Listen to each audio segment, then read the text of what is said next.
Another day, another boom boom mga kalukad. Ito na mga kalukad. Mapapansin nyo, nakatagas pa ang brosness ng waters because I'd car wash the broom broom. Ayan, mga kalukad, malakas ang ating broom broom mabenta. Ating mga broom broom na mga ito. Ito yung repo ito mga kalukad. Dadalhin natin sa Santa Cruz yan. Bebenta rin ni paring paring Jomar eh. And surf 110 mga kalukad. Ayan. Kung mapapansin nyo, basa talagang nagkarwash ako. Ating carwash para fresh na fresh ba ang ating mga motors.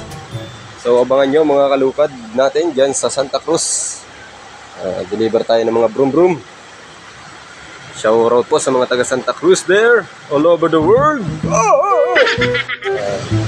Kasama natin si manager mga kalukad papunta ng Santa Cruz. Ginawa namin itong truck at po ng matagal nang naistakay. Yun o.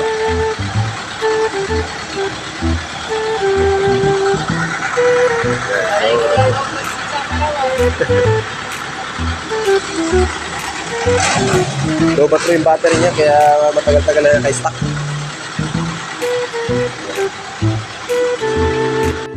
Samahan niyo ako mga kalukad sa panibago na naman kauldugan ni Mga Kenneth.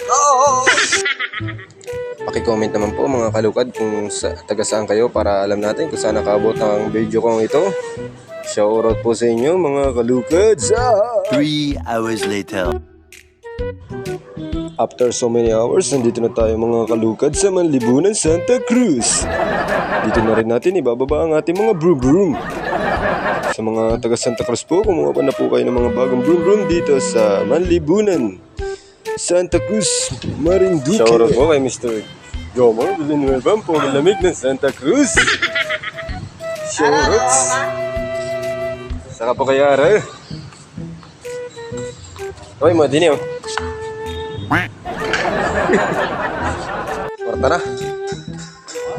Shoutout muna kay Parang siya, yan. Ang master mechanic ng Rusi, Santa Cruz.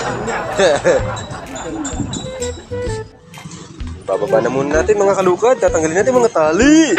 Ito mga brusngas na ito.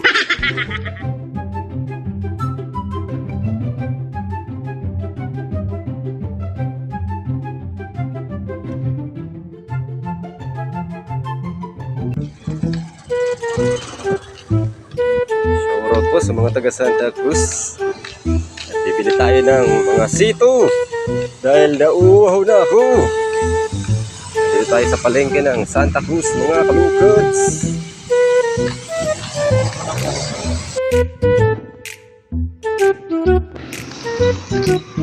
Ito na naman mga kalukad yung transmitter. Ipuan natin. Hanggang dito na lang muna ang aking video. Maraming salamat po. See you on my next vlog. Bye bye.